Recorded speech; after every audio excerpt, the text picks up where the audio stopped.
Hello, I'm a communication designer at Thirst, and when Thirst was founded nearly 20 years ago, it was founded under the idea of how to create art with function, how to make a communication design firm different than what it currently was. 3 years ago, Rick Valicenti and I founded Moving Design. It's trying to move communication design further still by bringing designers together around an issue instead of a client brief, to try and see if we could catalyze change and improve the greater good. So we stand here today at the end of a 20-year tech revolution, right? The tech revolution won. We have instant communication. We have channels that allow us to get in touch faster than ever before, and we're left here wondering, what's next? What's the future of communication design? So I think it only happens if we imagine the communication designer from not as a service consultant, but as an R&D lab, a place where you can come to imagine new forms of communication, new forms of expression that can unite us and move us forward just to be able to keep up with this technology around us. We at Thirst and at Moving Design are scratching at the surface of this problem, trying to figure out what comes next, but we need to do more. We need to make design, communication design better. We need to make it more immersive. We need to make it more insightful. We need to make it more emotional, more human. And we need to allow it to lead us to a better understanding to how the world works and how we work as individuals. The science fiction of 10 years ago is with us today.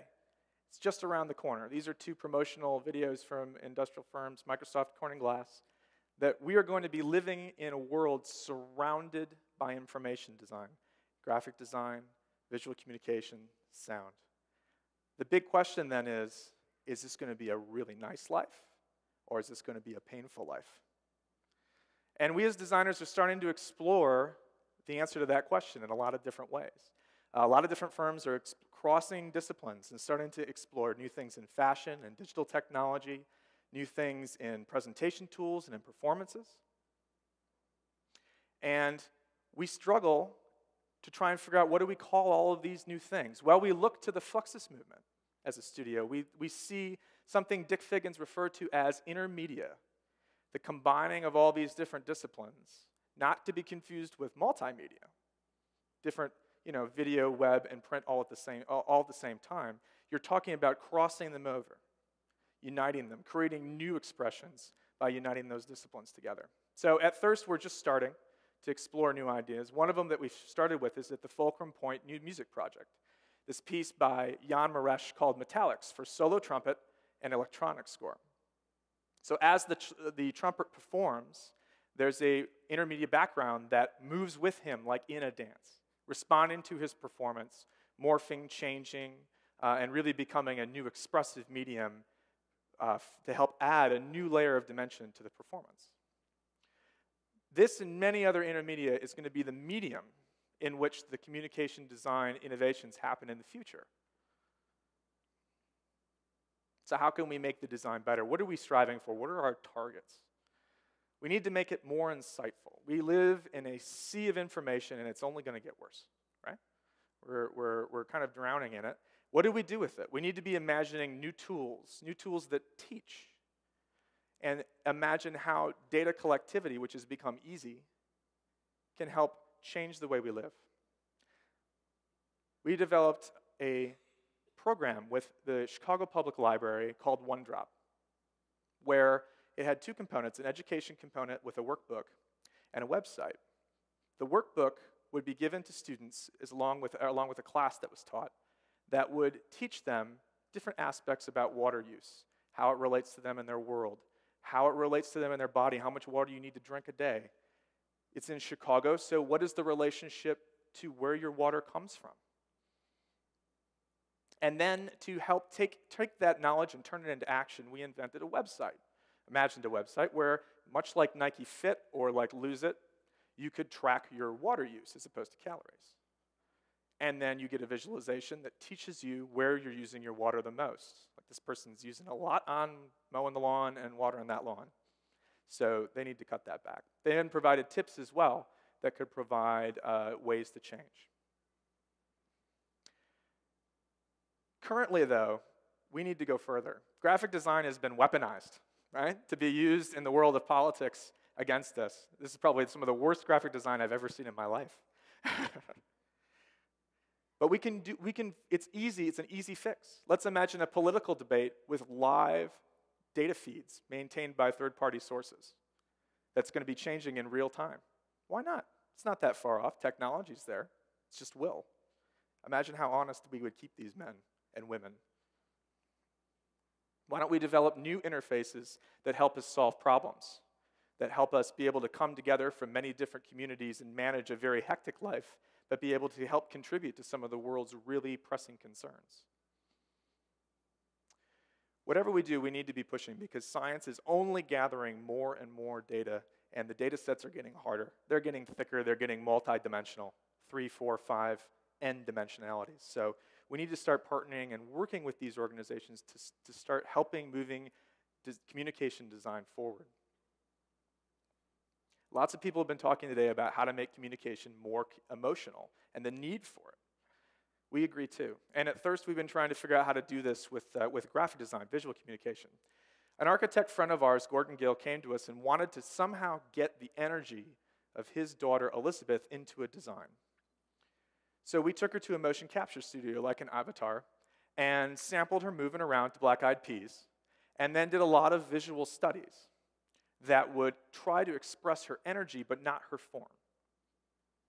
Ultimately, Gordon kind of fell in love with the colored ribbons on white and picked one of the stills to become a pattern for an Italian kitchen manufacturer called Valicenti. So it's going to be a new design pattern running next year, I believe. The important thing to point out is not that while we did affect the ribbons and the colors, the form, the actual elements are pure Elizabeth. We had nothing to do with them. We took that idea, which we call real human presence, by the way, a little further with an urban farming program that's called the Mobile Food Collective. We had to develop a film for them that's going to premiere at a film festival in Venice, or an architecture festival in Venice. And it needed to talk about all the different programs that went along with this little cart that would take crops between different urban farms throughout Chicago. So the idea is that it wasn't an urban farm itself, it was everything, it was an infrastructure that connected all these different urban farms together.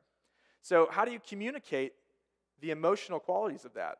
The functional, programmatic qualities were very simple. Let's just film this and just show the hub of activity and use icons to help illustrate different ideas and different things that go apart as showing how it can demonstrate making food, how it can teach cooking lessons, and all of that. The harder thing was the joy. How to find the joy that's found in growing your own food. Well, we imagined looking to modern dance and animating the growth process in a kind of unique way.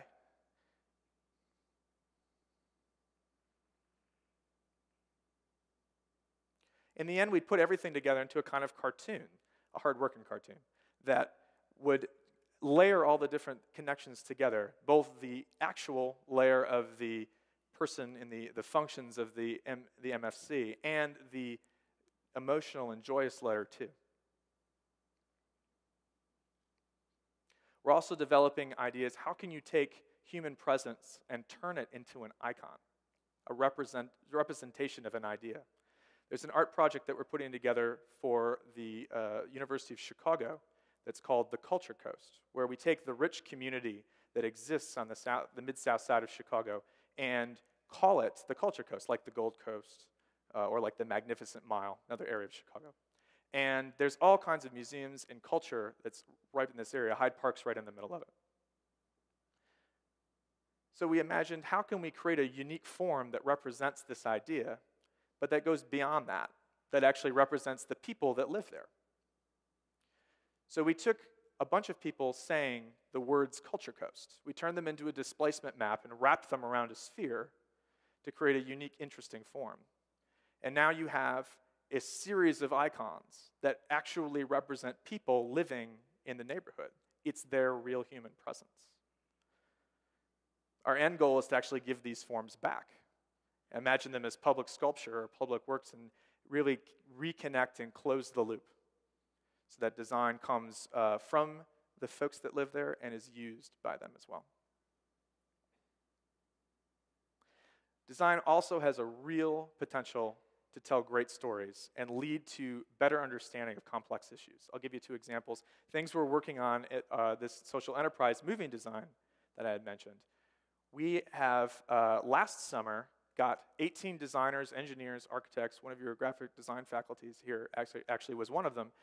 They all came together around the issue of water and water awareness here in the city, in the city of Chicago. Quick primer on that. The city of Chicago takes billions of gallons every day from Lake Michigan, slurps it up, flushes it down the drain into a brief little stint through a processing plant and then down the Mississippi River to the Gulf of Mexico. Never putting any of the water back, never cleaning it. We're just constantly taking. We're one of the only cities that does that are around the Great Lakes. So we wanted to make people aware of this. We got a group of really passionate people together who imagined different public art projects to raise awareness of these issues. There were graffiti done in water that pieced the lake back there. There were impromptu parades, videos. There were projections, and outdoor installations. Objects were made and sold to help just unite all of the people around this idea of water. And then we directed all of our communication back to a hub called itsourwater.org that informed everyone about the situation at hand and how the lake was getting damaged so much. We also published a book that we gave out to policymakers that had so much influence. We were approached by a local planning group to develop a film that taught future policymakers about the impact of decisions in water in Chicago. This video was actually got a lot of really good response from the Great Lakes Czar, Cameron Davis. So we've been starting to see that design can make waves, that it can influence beyond the client brief.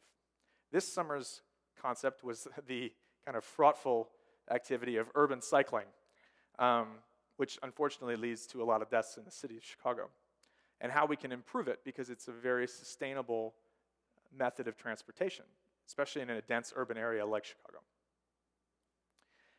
We gathered, this time, 46 designers, engineers, artists together to imagine new ways of communicating the ideas, and really it came down to a community issue.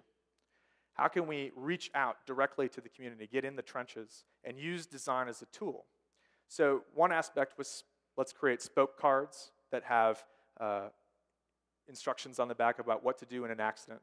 Let's find a passionate alderman, who we did in the 35th Ward, Ray Colon alderman in the city of Chicago, who can help support instructional bike rides, help create exhibitions, art exhibitions that teach, that have safety films, that have posters, that have art objects that would hang on the wall or would hang on flagpoles, good enough and high enough quality that people are captivated, but they're filled with really important messages.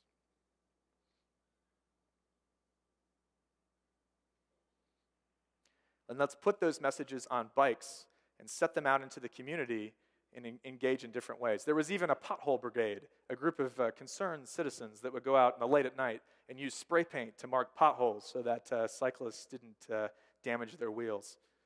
And they were actually then recorded on an app, an online app, that so that you could go there and track this. This is actually in development, just took, I think, 3rd, 4th, 6th place in a local design app contest in Chicago. We created installations as well in place areas that were really dangerous for cycling, like overpasses that sloped all the way to the highway, areas that cyclists need to get through, and created impromptu signage that would encourage the motorists to slow down a little bit. Above all, we got into the community, we passed out information, we changed some minds, raised the consciousness, passed out a few blinking LED lights too so that people could be better seen at night, and learned that design was really, really successful at the idea of understanding, both in water and in cycling, and who knows what's next. I believe that design, communication design, has the potential to be the next R&D of our next generation, and I thank you very much.